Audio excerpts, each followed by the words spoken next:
所有跟咱们谈以后的老板尽量远离。Any boss who talks to us about the future, we should try to stay away from. We are giving our time at work now. If the boss can reward you now, why delay it until later? It's just that he doesn't want to reward you. Just like when we go shopping, if you tell the shop owner you'll pay later, see if the owner will beat you up. This is an unchanging reality. No matter how much you treat the company as your own home, their property will never be left to us in the future. The more polite the boss appears, the more calculating he is inside. When he finds out you no longer believe in his big promises, you will become a crisis, a potential threat to the company's cohesion. Therefore, some meaningless meetings are very important to the company and the boss, as meetings are tools for making empty promises and screening employees. If you are working in a big company and are not ready to change jobs, even if you are pretending, you need to put on an expression of being willing to advance and retreat with the company during meetings. On the contrary, if your previous salary was 5,000 yuan but you performed at an 8,000 yuan level, and the project was completed but you did not receive the corresponding reward, the money is gone. Before leaving, we can make a little resistance. If the boss did not intend to fulfill his promise in the first place, then please do not plant dreams in employees. We work for you out of trust. Using trust as bait is more despicable than a scoundrel. 这个月干得不错啊，奖励你1万块。好的，谢谢老板。等一下，这里面有9990块，你还差10块钱。现在你需要完成任务就可以拿走了。那我要怎么样才能赚到这10块钱呢？把这些出货的标签全部给他贴了就可以了。好的，帮助我试。对，老板，我已经把标签贴完了。好，没有跑。现在你已经有9999块了，只差1块钱，你就可以把这个钱拿走了。那我要怎么样才能得到这1块钱呢？去把办公室的卫生打扫一下。老板，卫生我已经打扫完了。好，很好。现在这里有90个金币，你还差10个金币就可以赚够1块钱了。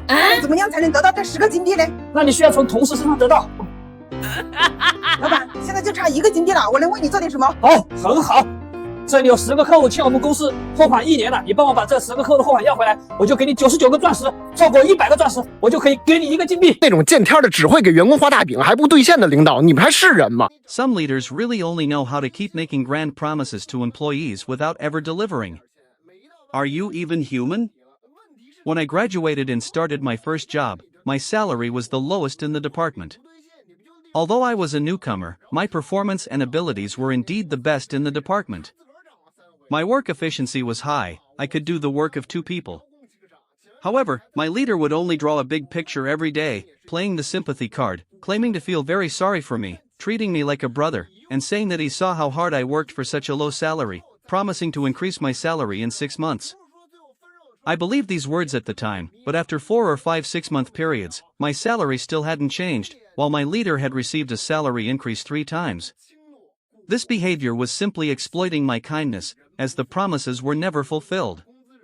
Later, I realized that these promises from the leader were completely empty talk, with no substantial changes.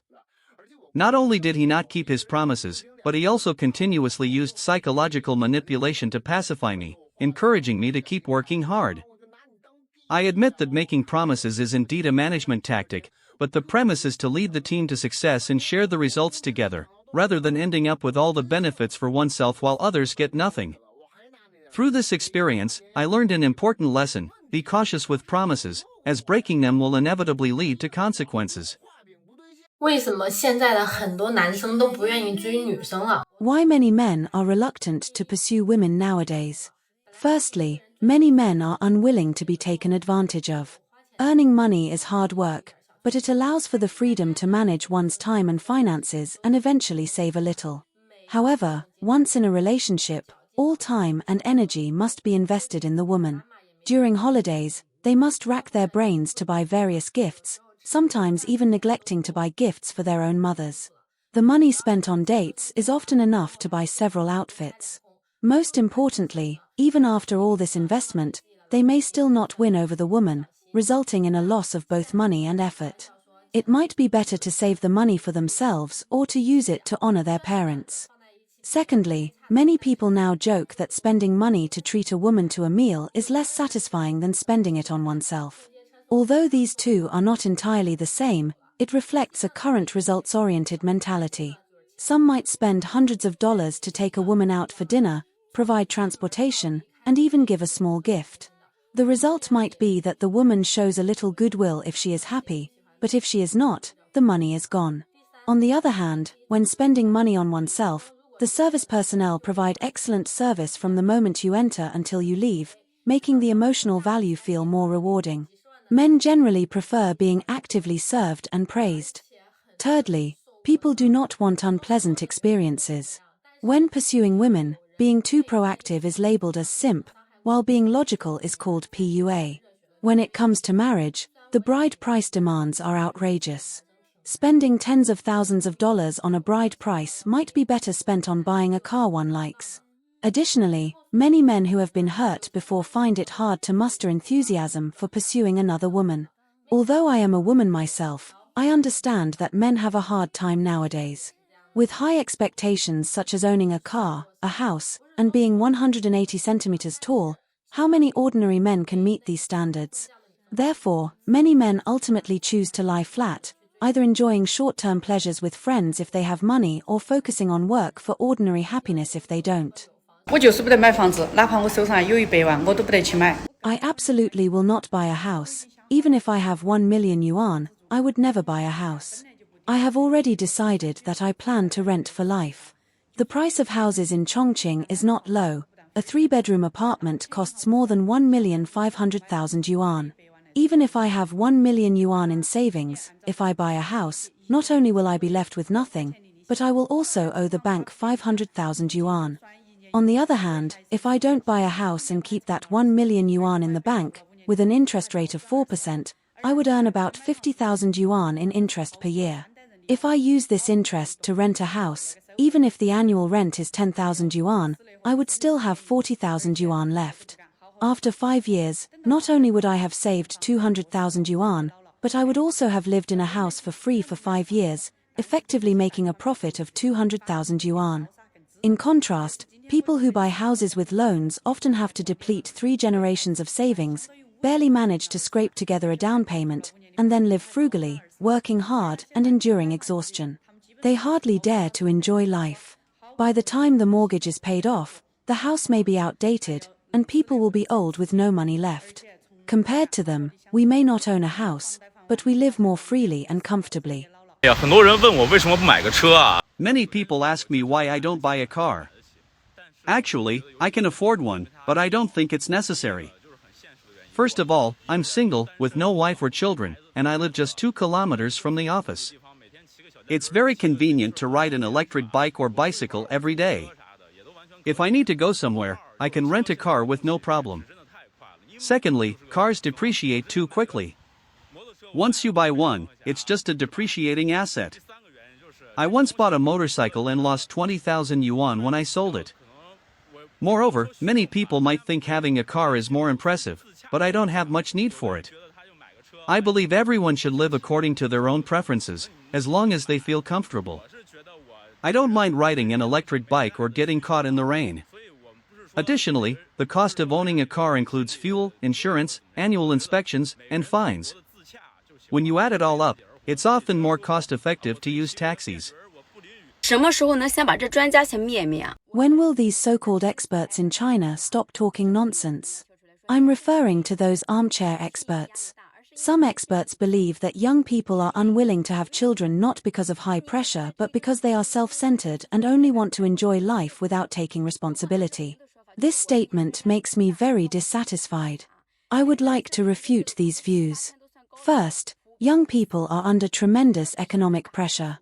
A monthly salary of 7 or 8,000 yuan is already considered high income, but the average salary is only 4 or 5,000 yuan, with some people even below this level. In this situation, they can barely support themselves, let alone raise children. Second, housing prices are ridiculously high. My hometown is in Shandong Liaoqing, and our county doesn't even count as an 18th tier city, but housing prices have already reached 10,000 yuan per square meter. With my monthly salary, I can't even afford 1 square meter if I don't eat or drink. How can I get married and have children? Furthermore, the cost of educating children is also a major problem. From the moment a child is born, there are all sorts of expenses. Starting with prenatal checkups, I spent 30,000 yuan on prenatal checkups during my pregnancy. Sending children to school is even more difficult. Rural schools are becoming fewer, and children are being forced to attend school in the city. But if you don't buy a house in the city, you are not eligible for city schools. Education is highly competitive starting from kindergarten. With such a low salary, how can I support all these expenses? In such a situation, saying that young people are not under pressure is clearly unrealistic. If they really want to solve the problem, experts should talk to real estate developers about lowering housing prices or discuss with the education department to ensure every child can receive a good education, instead of engaging in empty talk. I truly admire the post-2000 generation in China. They have broken away from high housing prices, the Civil Affairs Bureau, obstetrics and gynecology, kindergartens, and all kinds of complex interpersonal relationships. Look at how transparently they live: no buying houses, no buying cars, no dating, no having children, no visiting relatives, and no socializing. This generation values living freely without mortgage or car loans and doesn't even want the next generation. They often don't eat at home, order takeout in the middle of the night, and walk around with Bluetooth headphones, loving no one. More impressively, they have also reformed the workplace. The 1970s generation in China takes leave because their parents are unwell, the 1980s generation takes leave because their children are unwell, the 1990s generation takes leave because they are unwell, while the post-2000 generation takes leave just because they don't like their boss. They refuse to work overtime, don't answer calls from leaders, don't reply to messages after work, and reject any form of workplace PUA. If you want to reason with them, they can out-argue you. Unless you transfer money, give a raise, or send red envelopes, you have to negotiate properly for them to do anything. Isn't the post-2000 generation in China living particularly transparently? They no longer try to please anyone, only themselves. This may be the first generation in the past 70 years that can purely live for themselves. Do you think this is their fortune or misfortune?